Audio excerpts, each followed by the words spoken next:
Nostalgia is something that we experience as individual human beings. We think back to our childhoods. Some of us don't want to think back to our childhoods. We might want to think back to our university years. It's not just individuals, though, that experience nostalgia. It's also true that societies can experience it. Religions can experience it. And when nostalgia becomes political, it becomes quite dangerous, I think. The revolutionary mind and the reactionary mind are actually mirror images of each other. The revolutionary has a theory of history, and the theory of history is that at a certain moment there will be a break in history, everything will change, and then it will get better.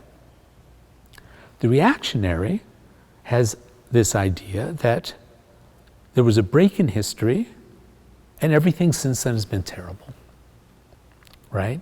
And so the revolutionary mind looks forward to a utopian future and often commits great harm in the present in order to get there, while the reactionary, who's full of nostalgia for the past, tries to do one of two things.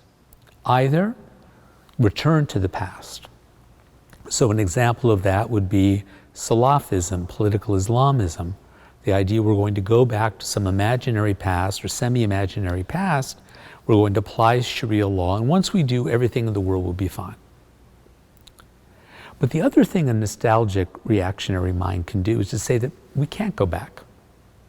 But the present is unacceptable. Therefore, we must leap over the present and create a future that is an improved version of the past. And fascism is a perfect example of that thought. That thought that things were better in the past, but we can't undo our modern civilization, so we're going to create a hyper-modern civilization that will have some of the qualities we imagined were in the past. Strength, national unity, a pure race. It's very important that we distinguish liberals and conservatives on the one hand, and revolutionaries and reactionaries on the other hand. What distinguishes revolutionaries and reactionaries is a philosophy of history.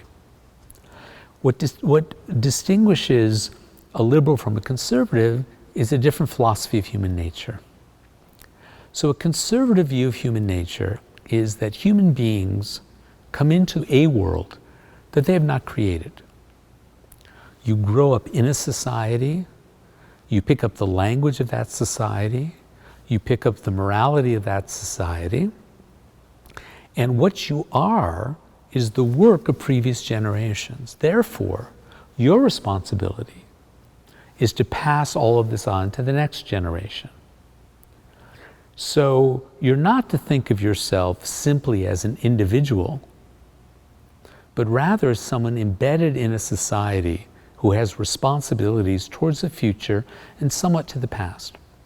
And conservatives also have an idea that we don't just live as individuals, we live embedded in a society, and therefore they're more conservative about changing society for fear of disrupting this organism that society is.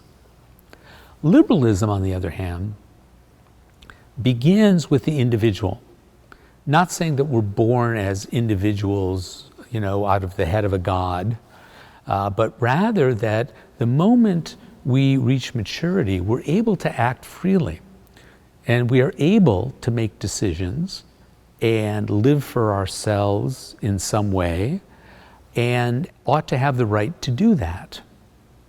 And so a liberal view stresses the possibility of individual freedom and the power of the individual to become something particular, while the conservative stresses the fact that we're embedded.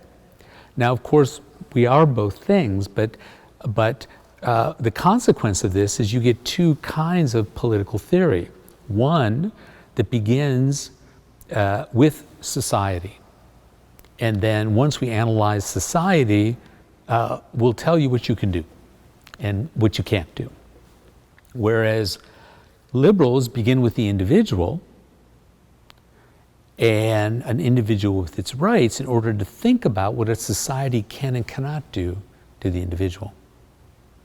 So those are two different views of human nature and the nature of human society, as opposed to reactionaries and revolutionaries who are focused on the nature of history instead.